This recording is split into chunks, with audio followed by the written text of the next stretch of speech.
Good evening friends, welcome back to Lal classes. तो आज हम पढ़ेंगे एनालिसिस ऑफ सेंटेंस को। रिसेंटली हम लोग ने कवर किया था टाइप्स ऑफ सेंटेंस, सेंटेंस और क्लॉज, और उसी के साथ साथ फ्रेज वगैरह भी हमने समझे थे। ठीक है, आज हम समझेंगे एनालिसिस ऑफ सेंटेंस। इसका मतलब क्या हुआ कि सेंटेंस के हर एक पार्ट को एनालाइज करेंगे कि सेंटेंस में क्या क्या चीज आती है। ठीक है, अब इसको देखिए, हम लोग एक एग्जांपल समझते हैं। जैसे कि गाड़ी होती है, ठीक है। अब गाड़ी में एक एक पार्ट जो होते हैं बहुत ही इंपॉर्टेंट होते हैं। अगर एक भी पार्ट, एक भी स्क्रू अगर उसमें जो है ना रहे तो हो सकता है कि गाड़ी हमारी डिसबैलेंस हो जाए और इनकम्प्लीट रहे गाड़ी। ठीक है, वैसी क्या होती है, हमारा सेंटेंस भी होता है। अगर सेंटेंस में जो हमारे पार्ट्स ऑफ स्पीच होती है अगर वो ना रहे तो सेंटेंस क्या रहता है, इनकम्प्लीट रहता है। तो आज हम लोग उसका ही एनालिसिस करेंगे, सेंटेंस का ही एनालिसिस करेंगे कि सेंटेंस में क्या क्या चीज आती है। ठीक है, तो मैंने एक एग्जांपल लिखा हुआ है, एक सेंटेंस लिखा हुआ है, उसी से हम पूरे इसको एनालाइज करेंगे और समझेंगे कि ये है क्या। ठीक है, तो चलिए सेंटेंस को पढ़ते हैं। पहले क्या लिखा हुआ है, the man who had cheated me was yesterday arrested by the police. ठीक है, अब समझते हैं इसमें। इंसान, ठीक है, आदमी, हु हैड चीटेड मी, जिसने मुझे धोखा दिया। ठीक है, जिसने मुझे धोखा दिया, was yesterday arrested by the police, उसे गिरफ्तार कर लिया गया। कब कर लिया गया, कल कर लिया गया। ठीक है, किसके द्वारा किया गया, पुलिस के द्वारा किया गया। ठीक है, चलिए अब इसमें समझते हैं क्या क्या है।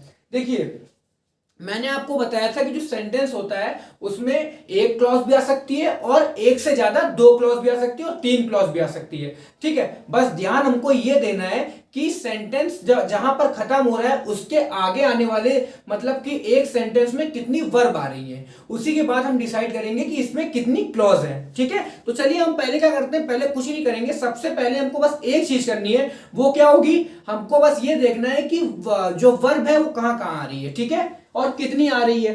तो चलिए देखिए, द मैन, चलिए ये कुछ नहीं है, ये तो नाउन है। हु, ये भी रिलेटिव प्रोनाउन है। हैड चीटेड, ठीक है, हमको एक वर्ब देखी जो कि है पास्ट परफेक्ट में। हैड प्लस वर्ब की थर्ड फॉर्म चीटेड। ठीक है, मी इसका ऑब्जेक्ट आ गया। वॉज, अब देखिए वॉज फिर दिखा, वॉज यस्टरडे अरेस्टेड। अब वॉज प्लस थर्ड फॉर्म, ठीक है, ये पैसिव है। तो वॉज यस्टरडे किसके द्वारा किया गया, बाय द पुलिस। ठीक है, तो अब देखिए इसमें हमको क्या हुआ, हमने जब इसको एनालिसिस किया तो हमको इसमें दो वर्ब दिखी। पहली क्या दिखी, हैड चीटेड, और दूसरी क्या दिखी, वॉज अरेस्टेड। इसका मतलब क्या हुआ कि अब दो सब्जेक्ट भी होंगे इस सेंटेंस में। ठीक है, और लास्ट में देखिए फुल स्टॉप लगा, मतलब कि सेंटेंस यहां तक खत्म हो गया। ठीक है, अब हमने देखा कि जब हमको यहां पर दो वर्ब मिली तो दो सब्जेक्ट भी मिलेंगे। अब देखते हैं हम लोग दो सब्जेक्ट कौन कौन से हैं। चलिए स्टार्टिंग से देखते हैं। ये देखिए द मैन, ये सब्जेक्ट हुआ। चलिए इसको लाइन खींच दीजिए। ठीक है, द मैन। उसके बाद देखते हैं हु हैड चीटेड मी। अब देखिए ये हु, ये रिलेटिव प्रोनाउन है। ठीक है, तो had cheated me, had cheated verb है, इससे पहले हु आ रहा है तो ये भी एक सब्जेक्ट हुआ। ठीक है, देखिए हमको इसमें अगर हम देखें तो हमको सिर्फ दो सब्जेक्ट दिखे, द मैन दिखा है और दूसरा हमको हु दिखा। उसके बाद देखिए was yesterday arrested by the police. By the police ये हमारा ऑब्जेक्ट की जगह पर आया हुआ है। ठीक है, और मी जो है वो भी ऑब्जेक्ट की जगह पर आया है, चीट की। ठीक है, तो हमको यहां पर दो सब्जेक्ट दिखे और दो वर्ब दिखी। इसका मतलब क्या हुआ, एक सेंटेंस में हमको दो क्लॉज दिखी।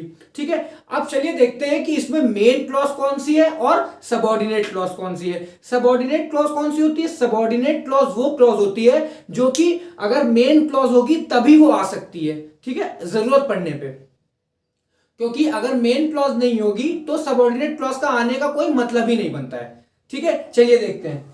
देखिए इसमें पहले तो हमको मेन क्लॉज निकालते हैं हम, क्या है, द मैन। ठीक है, हु हैड चीटेड मी। अब देखिए मैन के बारे में ही बता रहे हैं कि जिसने चीट किया। तो यहां पर आप देखेंगे तो मैन के बारे में ही, और मैन क्या नाउन है। अब नाउन के ही बारे में कोई चीज अगर बताती है तो वो एडजेक्टिव होती है, मगर एडजेक्टिव की जगह पर अगर हम एक पूरी की पूरी बात रख दें तो वो हमारी क्लॉज होगी। ठीक है, और वो एडजेक्टिव की जगह पर आई तो वो एडजेक्टिव क्लॉज हो जाएगी, और वो कहां तक जाएगी, हु हैड चीटेड मी।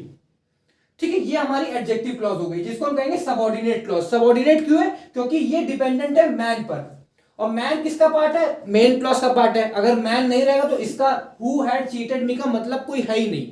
ठीक है, मतलब कि ये नहीं आ सकती, तो ये डिपेंडेंट हुई इस पे।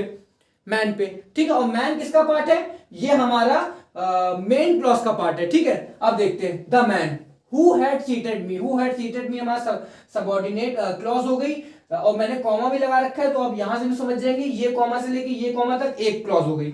दूसरी क्लॉज देखिए, द मैन सब्जेक्ट था, इसका वर्ब भी आया, वॉज यस्टरडे अरेस्टेड, ठीक है। अरेस्टेड और वॉज, ठीक है, ये हमारी जो है किसकी वर्ब हुई, ये हमारी इस सब्जेक्ट की, जो कि तो द मैन है, और द मैन किस में आ रहा है, मेन क्लॉज में आ रहा है। तो इसका प्रीडिकेट कहां से स्टार्ट हुआ, द मैन का, वॉज से। Was yesterday arrested by the police. तो देखिए मैंने नीचे लिख भी रखा है कि मेन क्लॉज हुई the man was yesterday arrested by the police, ठीक है। और सबऑर्डिनेट क्या हुई, मतलब कि जो सबऑर्डिनेट है वो डिपेंडेंट है किस पे, मेन क्लॉज पे, ठीक है। देखिए अब कैसे मेन क्लॉज पे डिपेंडेंट है, हु हैड चीटेड मी। अगर आप देखिए, अगर हम लिखते हैं the man was yesterday arrested by the police, तो ये एक सेंटेंस खत्म हो गया है, ठीक है। ये सेंटेंस में कोई भी ऐसा वर्ड नहीं आया हुआ है जिसमें दूसरे पे डिपेंड हो रखा है ये। मगर अगर हम अलग से ये क्लॉज जोड़ देते हैं, हु हैड चीटेड मी, तो देखिए ये अलग से ही आ रही है ना, ये बात जो है उसमें अलग से आ रही है। तो अब देखिए ये बात जो है वो डिपेंडेंट ही तो है इस पे। अगर ये द मैन ना हो तो ये क्या, हु हैड चीटेड मी का कोई मतलब होगा, बिल्कुल नहीं मतलब होगा। तो इससे क्या हुआ कि तो जो सबऑर्डिनेट क्लॉज है वो डिपेंडेंट है किस पे, मेन क्लॉज पे, ठीक है। अगर मेन क्लॉज नहीं होती तो इसका कोई मतलब नहीं था, इसकी कोई एग्जिस्टेंस ही नहीं थी, ठीक है। तो अब देखिए the man who had cheated me was yesterday arrested by the police, यहां पर वही लिखा हुआ है जो हमने अभी एनालिसिस किया। चलिए देखते हैं, अब इसको हम एनालाइज करते हैं। पहले मेन क्लॉज को करेंगे, उसके बाद सबऑर्डिनेट क्लॉज को करेंगे। देखिए द मैन, ठीक है। अब देखिए कोई जिसने धोखा दिया है तो वो कोई स्पेसिफिक इंसान होगा, ठीक है।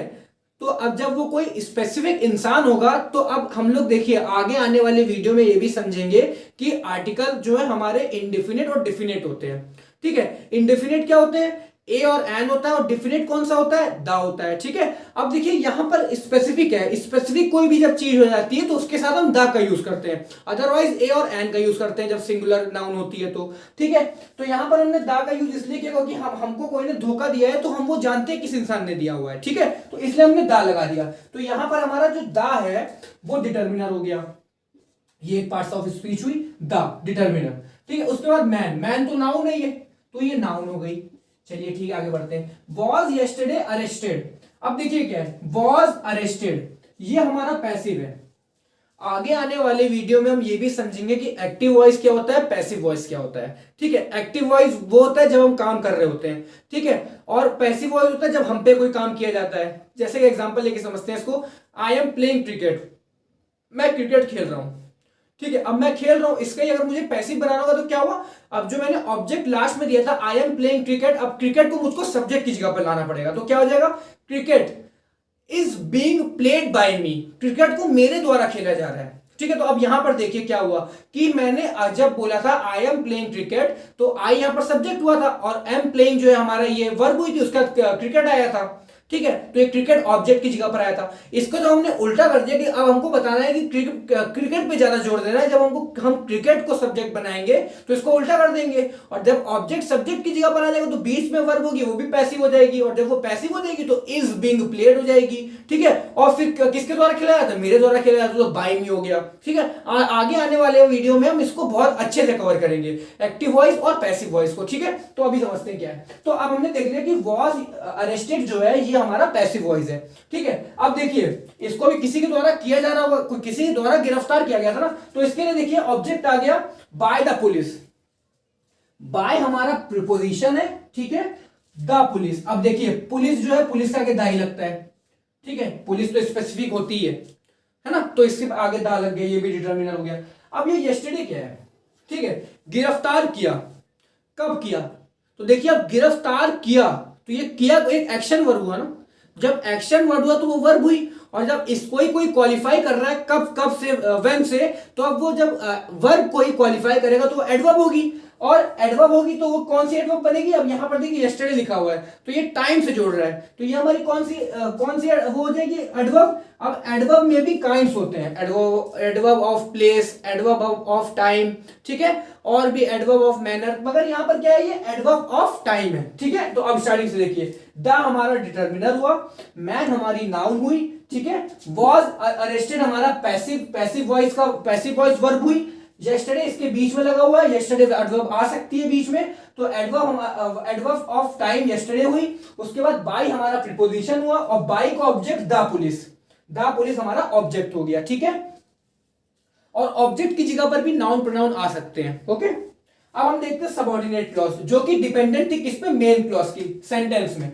अब सबऑर्डिनेट क्लॉज को देखते हैं, देखिए हु जो होता है हमारा रिलेटिव प्रोनाउन होता है, ये हमारा सब्जेक्टिव जगह पर, सब्जेक्टिव पोजीशन पे भी आता है और ऑब्जेक्टिव पोजीशन पे भी आता है, मगर यहां पर जो आया हुआ है हमारी सब्जेक्टिव की जगह पर आया हुआ है, क्योंकि इसके आगे देखिए कोई और नाउन नहीं दी गई है, तो यही एक नाउन है तो ये सब्जेक्टिव की जगह पर है, तो ये हमारी नाउन हुई, रिलेटिव प्रोनाउन हुई। अब इसके लिए जो है देखिए यहां से प्रेडिकेट स्टार्ट हुआ और had cheated me, had plus verb की थर्ड फॉर्म पास्ट परफेक्ट, ठीक है। अब चीटेड किसको किया गया, तो उसका ऑब्जेक्ट आ गया मी, ठीक है। तो हैड चीटेड मी ये हमारी पास्ट परफेक्ट वर्ब हो गई, ठीक है, और मी इसका ऑब्जेक्ट आ गया जो कि हमारा प्रोनाउन है, ठीक है। तो अब मैं मानता हूं कि आपको एक चीज समझ में आ गई होगी कि ये एनालिसिस कैसे किया जाता है, ठीक है। तो एक बार और सेंटेंस को पढ़ लेते हैं, the man who had cheated मी, इंसान जिसने मुझे धोखा दिया, was yesterday arrested by the police, उसे गिरफ्तार किया गया, कब किया गया, कल किया गया, पिछली रात को किया गया, पिछले दिन किया गया, किसके द्वारा किया गया, पुलिस के द्वारा किया गया, ठीक है। तो इसको हमने एक एक करके एनालिसिस कर लिया है। आशा करता हूं कि आपको ये चीज समझ में आई होगी। अगर आपके कोई भी डाउट्स हैं तो प्लीज कमेंट करिए, मैं आगे आने वाले वीडियो में उसको क्लियर करूंगा। Thank you so much.